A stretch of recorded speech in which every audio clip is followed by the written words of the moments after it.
Hello viewers, আসসালামু আলাইকুম। নতুন এপিসোড দেখার জন্য সবাইকে স্বাগতম। কিছুদিন আগে আমি আমার পেজে মাটন কষা রেসিপিটি শেয়ার করেছিলাম। তারপরে আমি বেশ কিছু রিকোয়েস্ট পেয়েছি চিকেন কষা তৈরি করার জন্য, আর সেজন্য দুর্দান্ত স্বাদের চিকেন কষা রেসিপিটি আপনাদের জন্য নিয়ে এলাম। খুব সহজ উপায়ে তৈরি করে দেখাবো, আশা করি রেসিপিটি ভালো লাগবে। চিকেন কষা তৈরি করার জন্য এখানে আমি নিয়েছি প্রায় 1 কেজি ওজনের চিকেনটাকে ধুয়ে ভালোভাবে এর পানিটা ছড়িয়ে নিয়েছি। এবার আমি এটাকে ম্যারিনেট করে নিচ্ছি।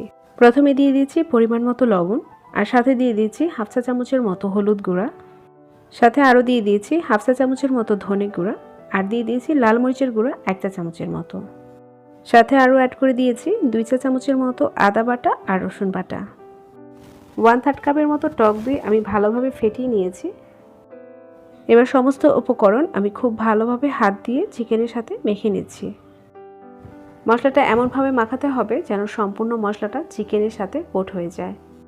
আর একটা ব্যাপার খেয়াল রাখতে হবে, চিকেনটা যতটা ভালোভাবে ম্যারিনেট করা হবে চিকেনটা খেতেও কিন্তু ততটাই টেস্টি হবে। সম্পূর্ণ চিকেনটাকে ম্যারিনেট করে রাখছি 1 ঘন্টার জন্য। এবার একটা প্যানে আমি দিয়ে দিয়েছি 1/3 কাপের মতো সর্ষের তেল।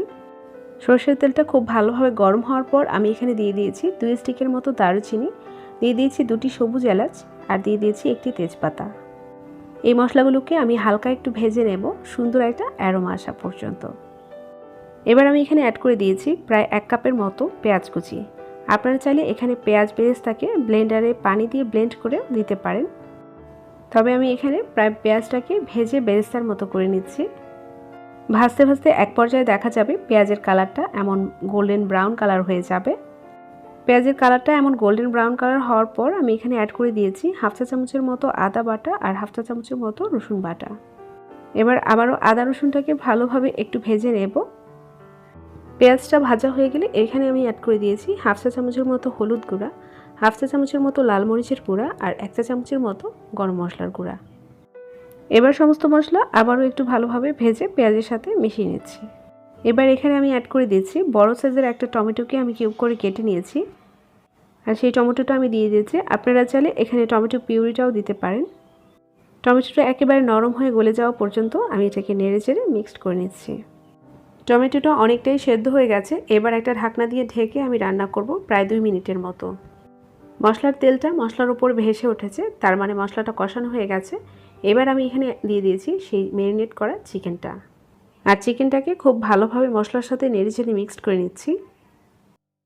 মশলার সাথে চিকেনটাকে খুব ভালোভাবে মেশানো হয়ে গেছে। এবার আমি ঢাকনা দিয়ে ঢেকে রান্না করব প্রায় 15 মিনিটের মতো। আর চিকেনটা যেন কোনোভাবে হাঁড়ির মধ্যে লেগে না যায় সেজন্য মাঝে মাঝে একটু নেড়ে দেব। চিকেন থেকে অনেকটা পানি বের হয়েছে, আর চিকেনটাকে আমি এইভাবে মাঝে মাঝে নেড়ে চেড়ে এটাকে ঢেকে রান্না করে নেব। এইভাবে রান্না করতে করতে এক পর্যায়ে দেখা যাবে চিকেন থেকে তেলটা ছেড়ে দিয়েছে, আর চিকেনের ঝোলটা অনেকটাই গাঢ় হয়ে গেছে, আর চিকেনের কালারটাও কিন্তু চেঞ্জ হয়ে যাবে। আর এইভাবে মিডিয়াম টু লো হিটে 20 থেকে 25 মিনিটের মতো রান্না করে আপনাদেরকে দেখিয়ে দিচ্ছি। প্রায় 25 মিনিট পর চিকেনের কালারটা যখন চেঞ্জ হয়ে যাবে তখন আমি এখানে অ্যাড করে দিয়েছি 1 চা চামচের মতো ভাজা জিরার গুঁড়া। জিরার গুঁড়াটাকে একটু মিশিয়ে নিয়েছি, আর সেই সাথে চিকেন কষাটাও কিন্তু তৈরি হয়ে গেছে। আশা করছি বরাবরের মতো আজকেও একটা ইজি রেসিপি আপনাদের জন্য তৈরি করেছি। আর এই চিকেন কষাটা যে কতটাই আমি আপনারা একবার হলো তৈরি করে দেখবেন। বরাবরের মতো আজকের রেসিপিটিও যদি আপনাদের কাজে লেগে থাকে তাহলে অবশ্যই চ্যানেলটাকে সাবস্ক্রাইব করে পাশে থাকবেন। পাশে থাকা বেল আইকনে ক্লিক করে রাখবেন, এতে করে নতুন নতুন নোটিফিকেশন সব আপনারা পেয়ে যাবেন। নতুন কোনো রেসিপিতে আবারও দেখা হবে ইনশাল্লাহ। আজকের মতো এখানেই বিদায় নিচ্ছি।